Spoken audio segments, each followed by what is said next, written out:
Ça va? Bien? Vous n'avez pas répondu là-bas. Ça va bien? Alors, il est 17 h, bravo pour la ponctualité. Le prochain conférencier, c'est Sacha Lopez de WorkLab. Alors, quelle entreprise Ouais, bah oui. Quelle entreprise sur la place nantaise ne connaît pas WorkLab? Mais on va considérer quand même qu'il y a des petits nouveaux. Donc, Sacha Lopez, c'est un peu comme Einstein. Einstein, il a inventé E égale MC2.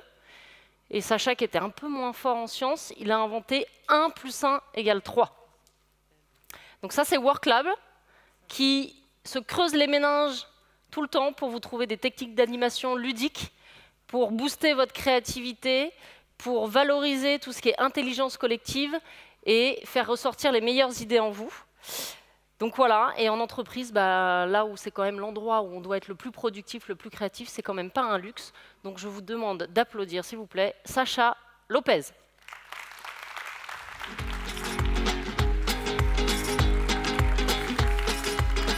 Bonjour à tous, je suis ravi d'être parmi vous aujourd'hui. Je vais vous parler de collaboratif et je vais commencer ce petit speech par une nouvelle qui va peut-être un peu vous secouer, mais voilà, il faut que je vous le dise.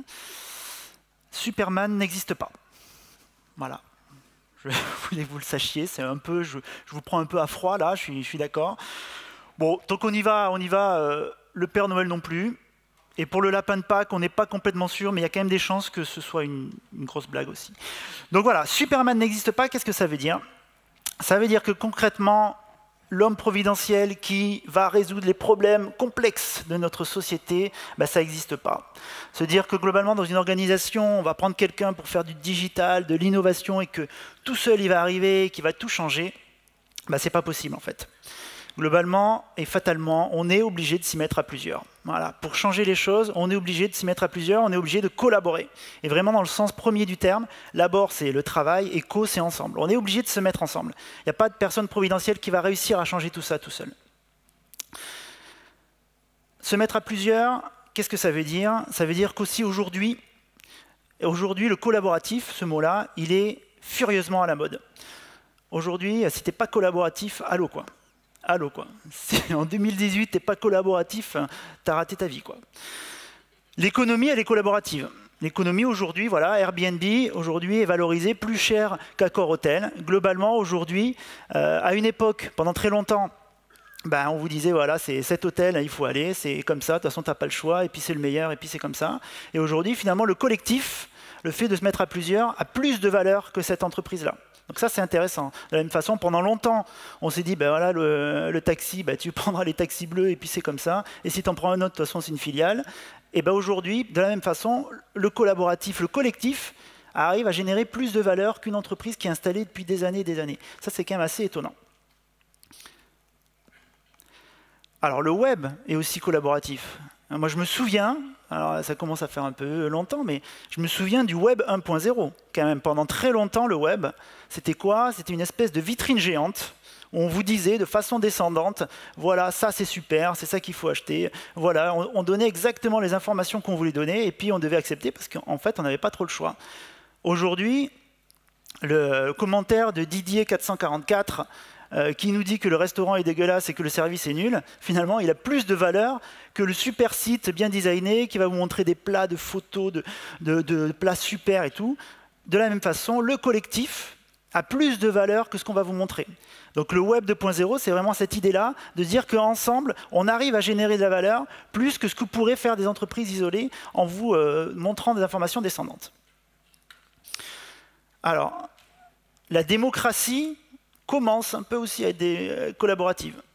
Il y a plein de mouvements qui commencent à se générer, qui commencent à émerger autour de justement cette idée que, de la même façon, il n'y a pas un Superman qui va venir et qui va vous dire exactement ce qu'il faut faire, qui va vous donner la solution, mais que finalement, si on se mettait ensemble, c'est par de la démocratie participative et même de la démocratie collaborative où finalement, ensemble, on va réussir à générer des idées, générer des projets politiques qui viennent vraiment de la base et qui viennent de ces interactions-là. Donc le collaboratif, il est partout, et le collaboratif, bien sûr, il est aussi dans les organisations. Aujourd'hui, on ne va pas se mentir, il n'y a pas de secret. Les organisations qui surperforment, ben, globalement, elles ont compris ça. Elles ont compris que la valeur, elle est dans le collectif, elle est dans cette richesse des interactions. Si on prend quelques exemples concrets, Spotify, alors Spotify, ils ont quelque chose d'assez étonnant. C'est la seule boîte, à ma connaissance, qui communique énormément sur son modèle d'organisation. Et je vous invite à aller sur Internet, vous tapez Spotify Agilité, et vous allez voir des vidéos très didactiques qui vous expliquent comment Spotify est organisé. Et globalement, ce qu'ils nous expliquent, c'est que dans cette organisation-là, tout est calqué sur l'équipe. Voilà. L'élément de base et le plus important, c'est l'équipe, c'est ce petit groupe qui a en charge une fonctionnalité de l'application. Donc Spotify, vous voyez, c'est le service de musique en streaming. Et en fait, dans chaque partie de l'application, il y a la partie réseaux sociaux, il y a la partie recommandations, il y a la partie lecture des morceaux, tout ça. Chaque partie, finalement, est gérée en autonomie par une équipe. On fait confiance à une équipe et finalement elle a besoin de personne. Il n'y a pas de pareil, de Superman qui va lui dire voilà, toi tu fais ça, toi tu fais ça. Chacune est autonome et il fonctionne comme ça sur la maille vraiment de l'équipe. Et après dans chaque équipe, chaque expert va faire partie d'une guilde qui elle-même est autonome et au final on a une organisation matricielle très aplatie. On a assez peu de hiérarchie, voire pas du tout. Donc ça c'est intéressant. On va peut-être pas voir tous les exemples, mais sachez aussi que chez Google, ce n'est pas un secret, tout est organisé aussi autour d'équipes très petites, d'équipes de 3, et que le taux d'encadrement chez Google, il est extrêmement faible, il est beaucoup plus faible que la moyenne américaine. Et je ne vous parle pas de la moyenne française. Chez Facebook, de la même façon, c'est quand même eux qui sont à l'origine de ce qu'on appelle les hackathons. Les hackathons, c'est quoi? C'est un moment, c'est une orgie collaborative, quoi. C'est-à-dire, c'est un moment où pendant 2 jours, on va mettre les gens dans un bocal et on va leur demander de collaborer pour produire de la valeur. À la base, c'était plutôt des développeurs qui mangeaient des pizzas et buvaient du café pendant 2 jours pour sortir une application. Aujourd'hui, on a élargi ce concept-là, mais c'est quand même cette idée de mettre des gens et intensifier la collaboration qu'ils peuvent avoir entre eux pour générer de la valeur. Et puis après, il y a d'autres exemples d'entreprises, alors notamment peut-être qu'on peut parler de Chronoflex, qui est une entreprise du coin, où de la même façon, chaque décision est prise par un groupe de travail. Ça va jusqu'à même décider des salaires avec un groupe de travail. On retrouve cette idée-là que finalement le collaboratif, les interactions qu'on va avoir avec les autres sont le plus important. Donc on retrouve le collaboratif partout. Et ce n'est pas un mystère non plus de se dire que dans le World Economic Forum, le collaboratif, l'art de collaborer, il a été identifié comme une des 4 compétences clés du XXIe siècle. Donc voilà, le World Economic Forum, ce n'est pas un club de Mickey. Globalement, ces gens-là, de façon assez froide, ils identifient les compétences dont vont avoir besoin la société. Et le collaboratif a été identifié comme vraiment une qualité essentielle pour survivre au XXIe siècle. Alors là, je parle beaucoup, je les ai peut-être perdus. Je vous propose de se mettre un peu en interaction, à faire un petit jeu, parce que je fais des rechutes, moi je fais beaucoup d'icebreakers, et alors je ne peux pas m'empêcher de faire un petit icebreaker, là, je suis désolé. On va organiser, certainement, je pense, la plus grande bataille de pouces multijoueurs jamais organisée dans une fabrique dans le monde. Je laisse un petit silence pour que vous sentiez un petit peu ce qui va se passer. Je vais avoir besoin de gens dans le public. C'est un peu comme au spectacle, tout ça, il y a les gens qui sont pris au hasard, c'est un peu un moment de solitude et tout, mais c'est pas grave. Venez, j'ai besoin de 2 personnes, s'il vous plaît. Me laissez pas trop seul, sinon je... Ben viens. C'est pas du tout préparé. Est-ce que je peux avoir une 2e personne par rapport au fait que 2, c'est 1 plus 1? Alors venez. Donc on va organiser un bras de fer chinois, bataille de pouces, ok, très bien. Donc je vous montre un petit peu comment ça marche. Vous voyez, hop, on est 2 personnes, l'une en face de l'autre. Et donc l'objectif, c'est d'immobiliser le pouce de la personne en face. Donc hop, j'ai immobilisé, bravo, j'ai gagné 1 point. Hein, voilà, et puis voilà. Bon, ok, vous avez compris le principe? À chaque fois qu'on immobilise le pouce d'une autre personne, on gagne 1 point. Sauf que, alors attendez, je fais ça comme ça. Hein. On peut le faire en multijoueur. On fait un LAN, un LAN de bataille de pouces, parce qu'on a 2 mains. C'est ça la folie. Voilà, comme ça. Hop, et là on le fait comme ça. Et alors, vous avez compris, 2 mains, ça c'est bon, vous l'avez ça? Ok. Mais on peut le faire aussi à 3. Vous avez vu le truc là un peu là? Ce qu'on est en train de vivre là, c'est énorme. Hop, on le fait comme ça, d'accord? Vous avez compris le principe? Ok. On va dire que c'est oui. Donc, l'objectif, c'est que vous soyez tous reliés les uns aux autres, d'accord? Hein, et je vais vous laisser 30 secondes pour réaliser un maximum de points. Donc il faut les compter les points. Hein. À partir du moment où vous immobilisez le pouce d'une personne, tout ça, il faut compter les points, d'accord? Et on va se laisser 30 secondes pour réaliser un maximum de points.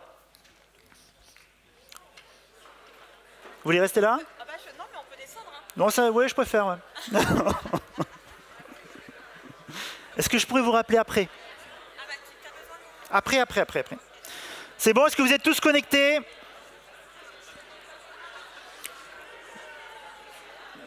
Attention. Est-ce que vous êtes tous connectés? Attention. Top, c'est parti.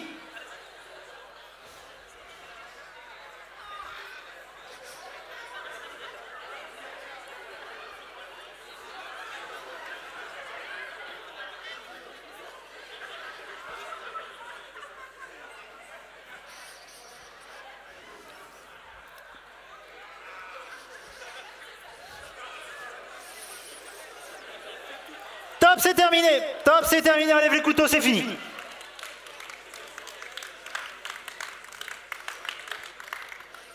Bravo, bravo. Je sais pas trop en fait. Hein. Je vous trouve bien bienveillant avec vous-même quand même. Hein. Il y a un petit peu trop de bienveillance ici d'ailleurs, je trouve. Hein, mais bon. Alors, qui a fait entre 1 et 10 points? Ok. Qui a fait entre 10 et 20 points? Qui a fait entre 20 et 30 points? Qui a fait plus de 30 points? C'est vrai ou tu bluffes? Ouais. Alors, vous vous dites, oh, plus de 30 points, c'est pas possible, c'est pas possible. Si, c'est possible. Il existe une stratégie qui permet de faire plus de 30 points. Est-ce que je peux rappeler un de mes charmants acolytes pour faire une démonstration? Suspense, c'est insoutenable. Alors, si on se met d'accord tous les deux et qu'on collabore, et qu'on le fait à tour de rôle, vas-y, à toi, à moi, à toi, à moi, à toi, à moi. Voilà.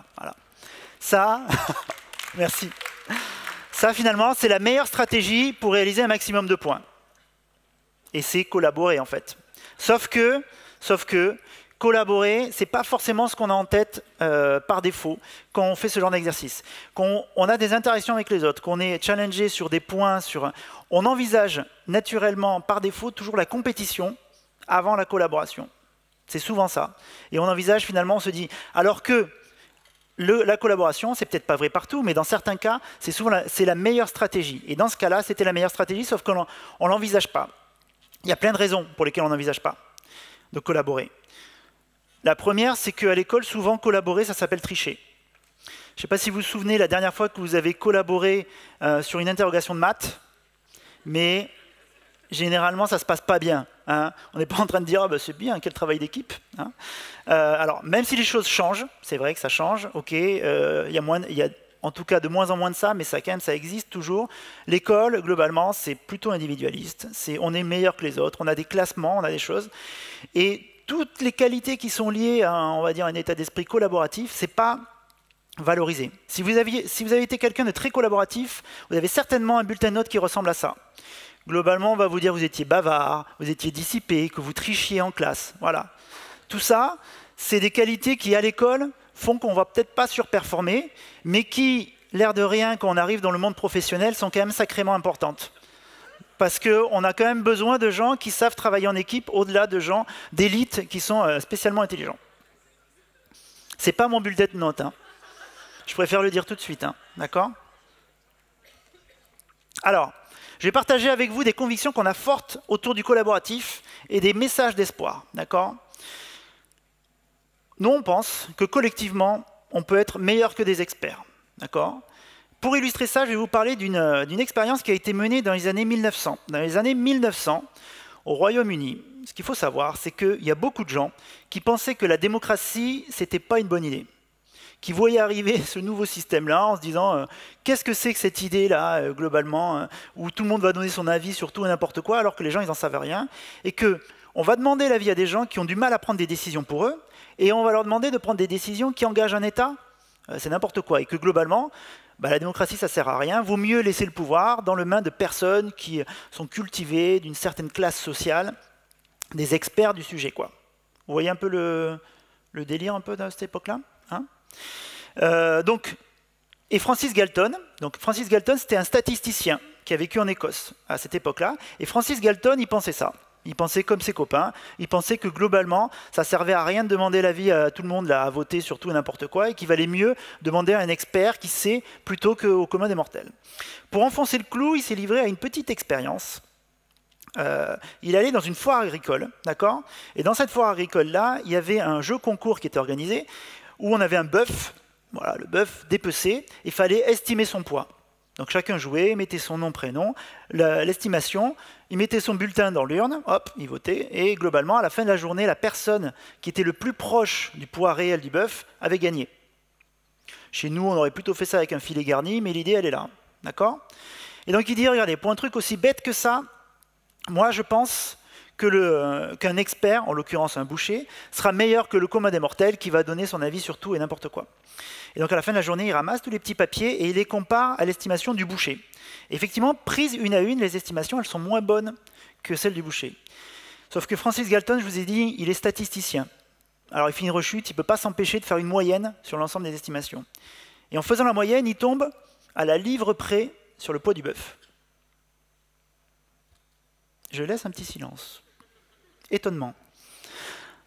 Parce qu'effectivement, c'est quand même quelque chose d'assez contre-intuitif. On a souvent tendance à penser que collectivement, on va avoir des idées de moins bonne qualité. Collectivement, on va arriver à des consensus mous, à des choses comme ça, et qu'il vaut mieux demander l'avis d'un expert seul. Et donc, c'est faux. En tout cas, dans certains cas, collectivement, on peut être meilleur que des experts. Et ça, c'est un message d'espoir qu'on envoie en disant que dans certaines conditions, quand on sait faire travailler un groupe, on peut être meilleur que des experts. Et le deuxième message d'espoir que j'ai envie de vous donner, c'est le suivant. Il y a une expérience qu'on fait très régulièrement. On teste le quotient d'intelligence créative des gens, comme ça, à froid. Voilà. Pour ce faire, on donne la consigne suivante. Attention, accrochez-vous. Combien existe-t-il de façons de découper un carré en 4 parties de forme et de surface identiques? Prenez un quart de feuille, vous avez une demi-heure. Non, c'est pas vrai. Donc, je vous la refais. Combien existe-t-il de façons de découper un carré en 4 parties de forme et de surface identiques? Globalement, on a des carrés. Il faut les découper en 4 et qu'à la fin, ça fasse 4 trucs pareils. OK? Cet exercice-là, ce qui est intéressant, c'est que la plupart du temps, on propose de le faire de façon individuelle. Et de façon individuelle, les gens trouvent les solutions que je vous ai montrées là. Hein. En gros, ils trouvent 3, 4 solutions, allez 5 quand vraiment ils sont bien créatifs. Donc on va faire une croix au milieu, ok, on va faire des lignes horizontales, des lignes verticales, voilà. On arrive à trouver un certain nombre de solutions, et du nombre de solutions trouvées dépend votre quotient d'intelligence créative. Il y a quand même une espèce de challenge. La dernière fois que je l'ai joué, c'était assez intéressant, c'était il y a 2 semaines. Il y a une personne qui m'a fait un truc qui n'est pas bon du tout. Vous voyez les vagues là-haut, là? Et elle prend le carré, elle m'a dit oui, parce qu'une fois qu'on a fait le truc individuellement, là après on commence à faire travailler les gens en groupe. Et là, on change de braquet, c'est-à-dire qu'on n'est plus sur du travail individuel, on essaye de générer des idées à travers vraiment l'émulation de groupe qu'il peut y avoir dans un collectif. Et donc quand on est là-dedans, chacun donne ses idées, y compris les mauvaises. Et la mauvaise, par exemple, c'est celle que vous voyez là. Les vagues sur le carré, concrètement, ce n'est pas une bonne idée parce que ce n'est pas vrai en fait. Hein. On n'a pas 4 parties identiques. Je ne sais pas si vous voyez, mais globalement, sur les bords, on a un trait droit, un trait ondulé, ça ne fait pas 4 parties identiques. Sauf que, et ça c'est intéressant parce qu'on touche vraiment à la mécanique de la créativité. Vous savez, souvent, dans des ateliers de créativité, on va vous dire de ne pas vous limiter, de ne pas vous restreindre, de ne pas faire d'autocensure. Pourquoi est-ce qu'on vous demande ça? Parce que globalement, une mauvaise idée à soi peut générer dans le cerveau de quelqu'un d'autre une bonne idée.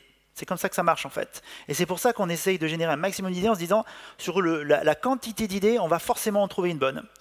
Et ici, cette personne-là qui ne s'est pas censurée, elle a joué le jeu, elle a donné cette mauvaise idée.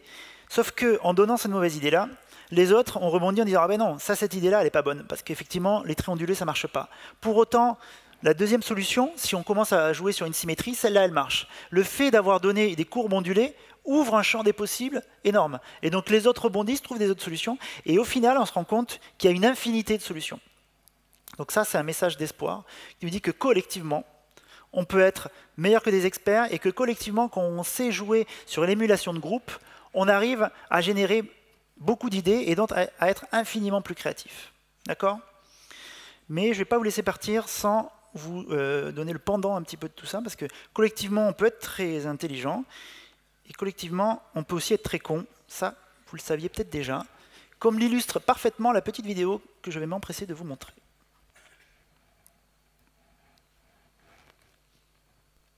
Mais jusqu'où allons-nous pour faire partie du groupe? Pour répondre à cette question, nous avons organisé une expérience de caméra cachée pour voir si cette jeune femme finirait par se lever en entendant la sonnerie simplement parce que les autres le font. Vous pensez peut-être que jamais vous ne le feriez, mais rien n'est moins sûr.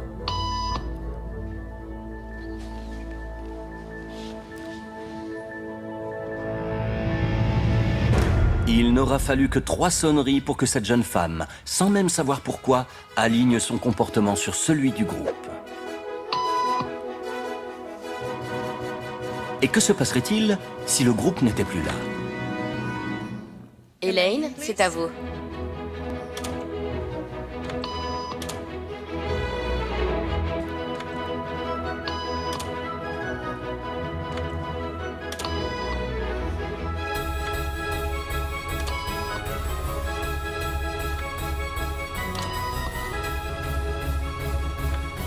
Ça y est, elle est enfin seule. Tout le monde est parti et plus personne ne la regarde, excepté nos caméras cachées. Que pensez-vous qu'elle va faire?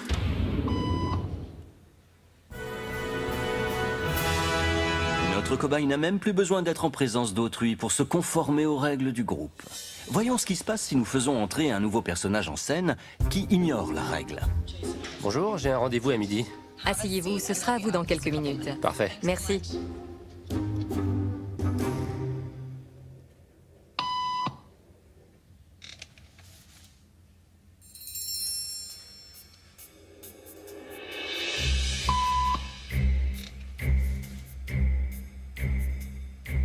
Pourquoi vous levez-vous?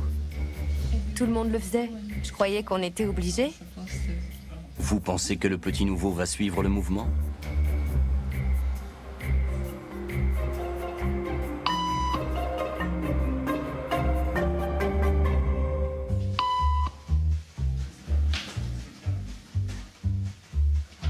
De nouveaux patients arrivent sans se douter de rien.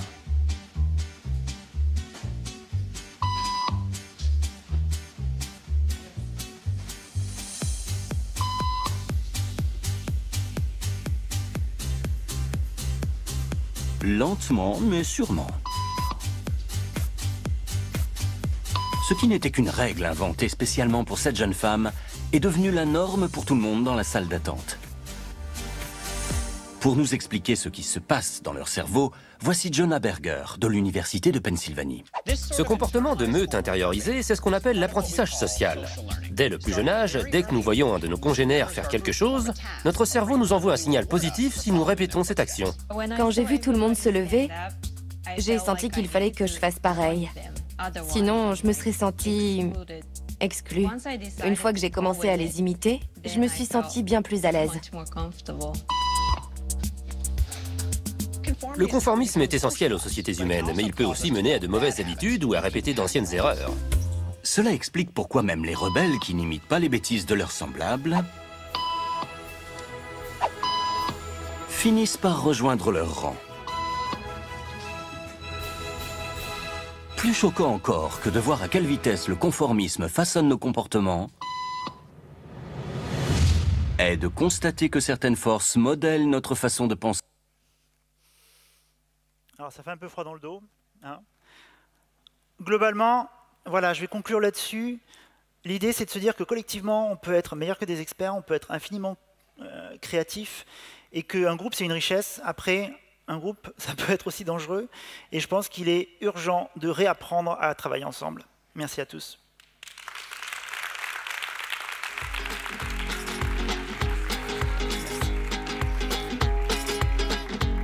Merci Sacha.